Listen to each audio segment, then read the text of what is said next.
based off of merits that I will get into. It's otherworldly. Super 8 follows a group of teenagers in the middle of high school during late 1979 in Ohio. They love coming together and making creature feature zombie horror films, and when one night, as they're filming a pivotal moment on a train station, an oncoming train is rolling through, they think it is mint. This is going to be production value to the max. That all gets 180 though when an oncoming truck runs the train off the station and causes a mystery that the government has to get into, where perhaps aliens, perhaps monsters, perhaps something comes from this. Like I said though, this is JJ Abrams' film, and if you don't know who JJ Abrams is, you probably know him by the works he's done.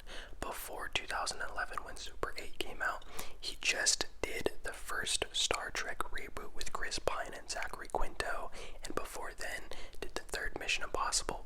But after, would do the sequel Into Darkness and also start the sequels to Star Wars. And regardless of whether or not you like those movies, it is without question that this man has an inspiration and a drive to make sci-fi films, and he has been helped in cultivating what he loves to do based off of such as Star Wars and Star Trek before him. Super 8 is easily his smallest and most personal work, and it feels like a film that is taken out of a time period that used to be made always with the 80s, like Goonies, and placed it into a modern day setting.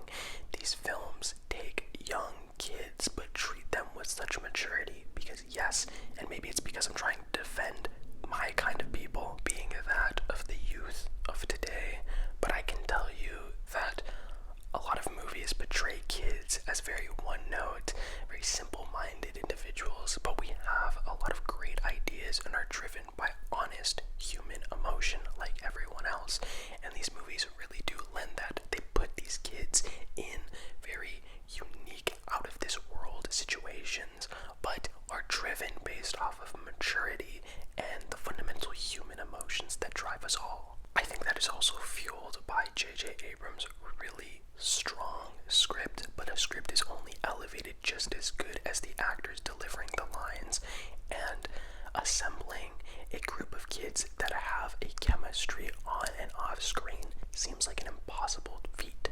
But I think I would argue that this has some of the best kids and teenagers in a movie, period.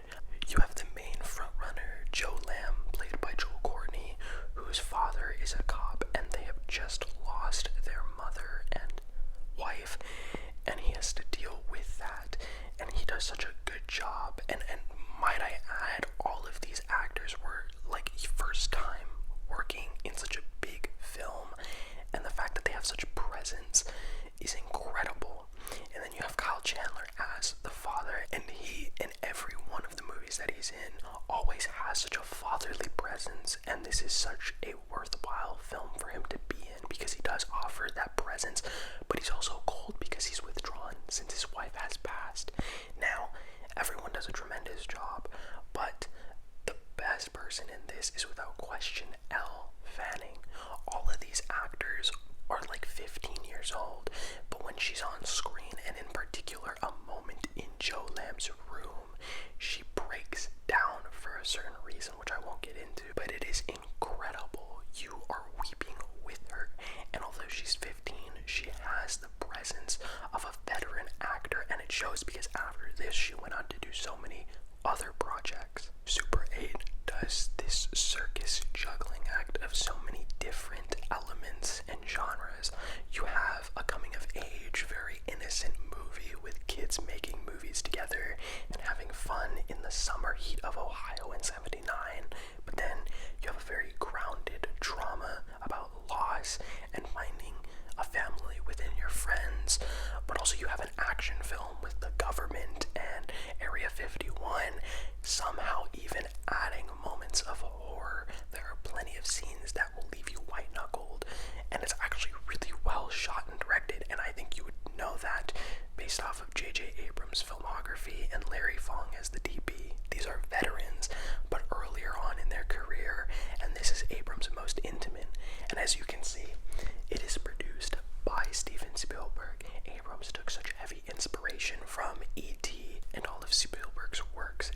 goes. Now, I would argue he takes what Spielberg has done and takes his own fusion of reality into it, but I think it is the best of its kind, and it's so sad that it hasn't gotten such talking points as it should have, because this movie deserves the world and then some. It does so much in its runtime, and it is very emotional, and I haven't even talked about Michael Giacchino's score. I love the man. He's a genius. He did Up, Inside Out, and he's done a lot. He's done hundreds of scores, and not all of them hit for me, but when I think of Giacchino, I think of this score.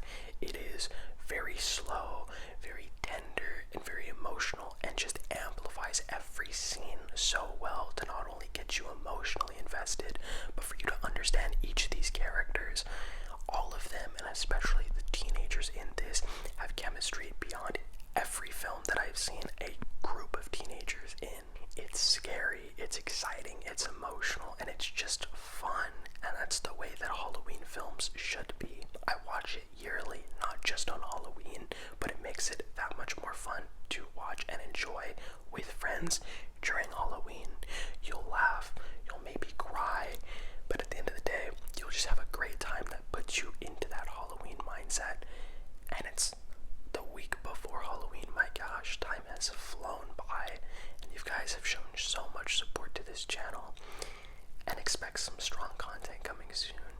I've read all of your comments, I've seen the subscribers. I hope you know you're making this guy who just loves to talk about movies and is inspired by the medium so much happier during these times, and I hope I am too with you guys. So let me know what you thought of Super 8 down below. What's your favorite JJ Abrams film? Do you have a go-to Halloween film? Expect 1 or 2 more recommendations coming your way, along with a bevy